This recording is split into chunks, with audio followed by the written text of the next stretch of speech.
everyone, Felice Gerwitz here, and I want to share with you something that is dear to my heart, and that is saving you money. Can you use encouragement for your homeschool journey?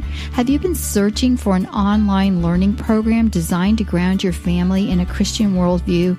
Well, now you can at MediaAngelsMembership.com. Our affordable membership packages fit your budget and busy life. Now you can access customized membership packages for your homeschooling family from the extensive Media Angels library of books, classes, and Bible studies. You may select the ebook bundle, the creation bundle, the premium bundle, or the forever bundle. Each bundled set will save you vast amounts of money. Our packages begin at less than $10, and you can use it for the whole family. So go to MediaAngelsMembership.com for more information. That's MediaAngelsMembership.com. You'll be glad you did. This is a production of the Ultimate Homeschool Radio Network. Welcome to the Vintage Homeschool Mom Show. Your host, Felice Gerwitz, is an author, a publisher, and your radio show host. She will encourage, educate, and inspire you with answers to your most pressing questions, from homeschool, marriage, parenting, and much more. Felice loves to equip moms to live a Christian life because every moment counts. Be sure to visit her website at MediaAngels.com. And here's your host, Felice Gerwitz.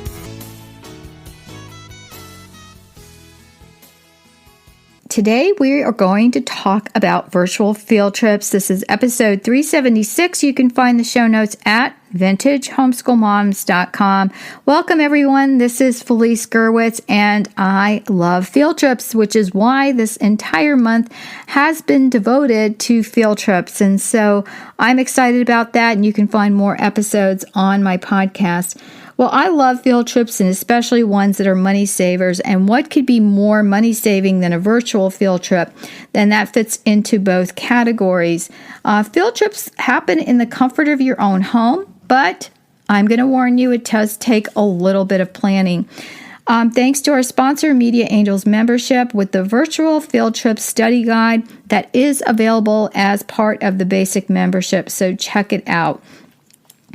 Years ago, I wrote a book on the topic, which is available on my membership site, but also some of the ideas in the book were invaluable for years and years to come. And when I wrote this book, there were a lot of different search engines. In fact, Google was not even a search engine back there. There were things like Yahoo, there was Alta Vista, I can't even remember all the other ones that were out there, but Ask.com was one of them.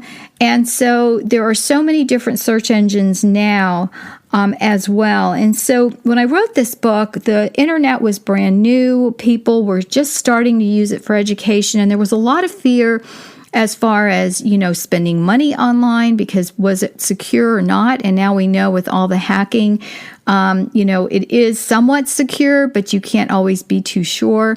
And then also, how are we going to follow up with what we learn? Because a lot of times it was just click, click, click, click, click, and you were on a different website, or you were somewhere you didn't want to be. I had a virtual field trips website at one time too, and what turned out that happened, and something I could not control, is that what had been a safe website was no longer safe. So you really have to do your homework, parents. You have the safe settings, which I have to say are greatly improved over where they used to be. So that's a good thing. So know internet safety. Know what internet browser you're using, and make sure all of the safe settings are set.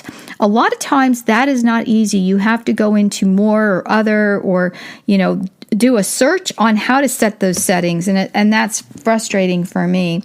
And also check out the website first before you bring your kids there. A couple of the things that I found were really great, like, for example, Google Earth is something that is still widely used. When it first came out, it was just revolutionary. You could go to do a really quick search and find yourself in Rome, or you could go to Venice, or you could go to France or Africa, and really look at some of the things that, someone in those countries would see.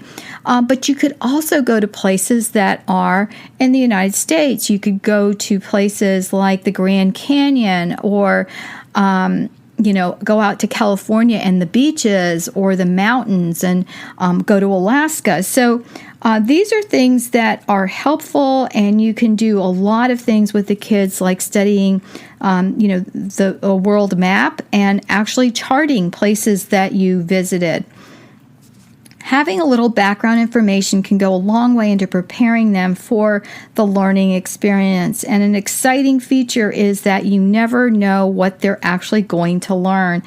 There's so much information available, which is why I always say do some pre-research. And I have some forms that are available on the website at Ultimate Homeschool Podcast Network in the month of October. So if you are a subscriber and you stay subscribed, each month you're going to get some brand new planner or freebie or something that we are putting out. So if you are in the month of October, you will be blessed by this month's planner.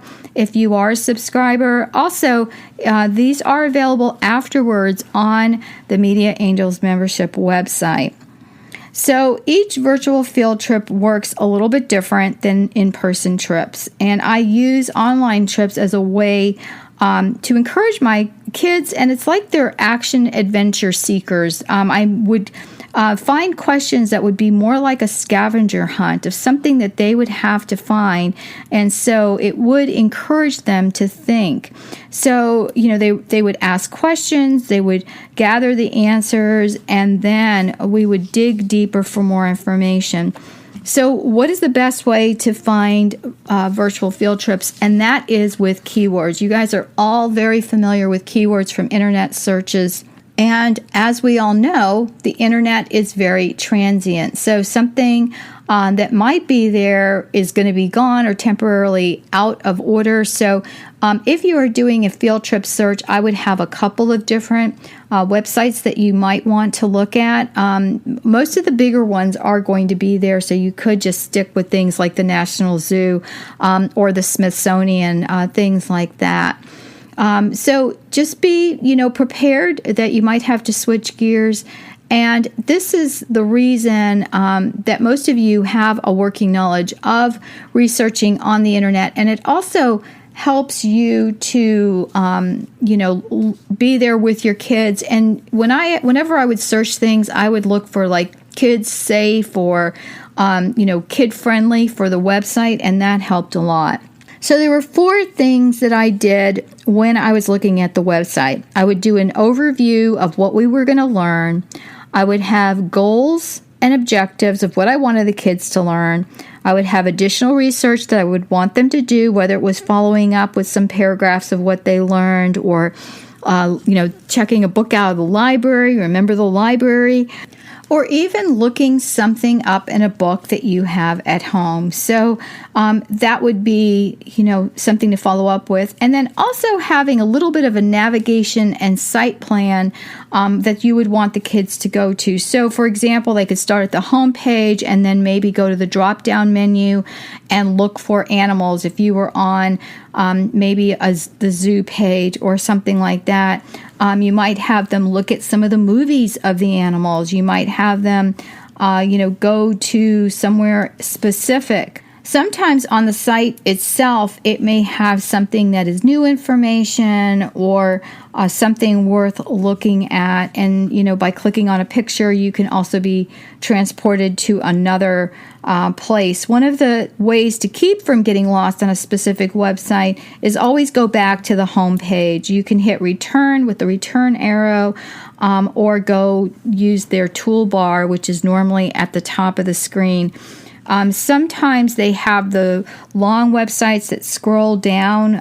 Most of the websites that you probably will be visiting won't have those kind of cool websites where you scroll down and they kind of fold on each other. But if that happens, you can always scroll up and then use that back arrow, and that helps because I remember clicking around and then just getting totally lost. If the return arrow, doesn't work, you can always go back to the home page, and that will help. And so you can create kind of like, step-by-step little lesson plans for the kids of where you want them to go, and then give them scavenger hunt questions. This can be really fun. These are questions that, are going to be building a framework around information that you want them to learn. For example, if they're little, you're going to say things like, what is the largest animal at the zoo? Or what animal only eats plants? Or what animal only eats meat? Things like that. You can do geographic location for the animals. As they get older, what animals only come from Africa or Asia, or something that would, cause them to look some more, right? And the answers can be found on the specific website you've selected, or you could give them scavenger hunt questions if you have a really good, safe browser, and they could just search for those. Again, this is not something I would just let them do on their own. I would be there with them. After visiting the site, you can have additional activities that will follow it up. For example, they could do a diorama of something in a shoebox. They can do a little book. We had books that we used for like in-person field trips, but you could do that with a virtual one as well. Also, writing a paper, drawing a picture, whatever that is going to kind of cement that information. Sometimes I would have extra materials available for them to look at. Sometimes I had things printed that I wanted them to do. And again, all of this is optional.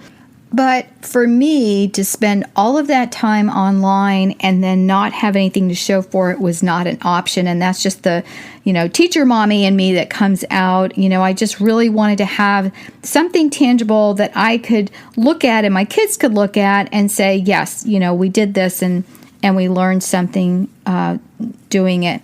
And a focal point of a virtual field trip can be subject related. I would look for trips that would be entertaining but educational, and maybe not require a whole lot of reading ahead of time, or just enough to get them there, get their interest piqued and then go on. Some suggestions I had, especially if there's a lot of reading that the kids have to do on a website, is to let them take turns. Also, you can read to them. Remember, if you're looking at information and you're just going to copy things on a website, that there are copyright laws. You need to, look at those. Maybe you can use them for your own personal use, but you just can't share them around with other parents. They would have to do it on their own. So going on a virtual field trip, you're going to decide what kind of trip you're going to take. You're going to have your printer ready to go, and you may want to print out some information ahead of time or have it saved on your computer so that the kids can look at it and read it. Some sites are super advanced, some not so much. Some have protection so you can't copy anything. Others allow you to. So again, it depends on the sites you're visiting.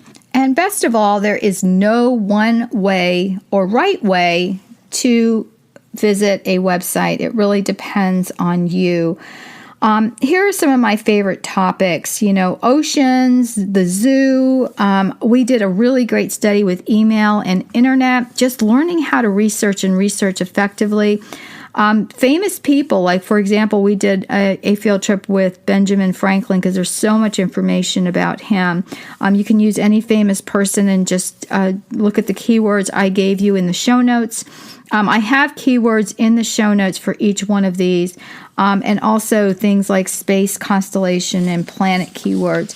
Again, whatever it is you do some kind of follow-up, have some kind of record for it so that you will be able to say, yes, we spent the time doing it, but it was not only fun, but we learned a lot. And here's the information that we can point to and say, yeah, here it is. And we have something to show for it. For all of the show notes for today's episode, visit vintagehomeschoolmoms.com. Look for Virtual Field Trips episode 376. And if you want the book, head over to the Media Angels membership. That first tier on the Media Angels membership has the Virtual Field Trips book in it. Take care, God bless, and we'll talk to you soon. Bye-bye. Thanks for tuning in to the Vintage Homeschool Mom Show.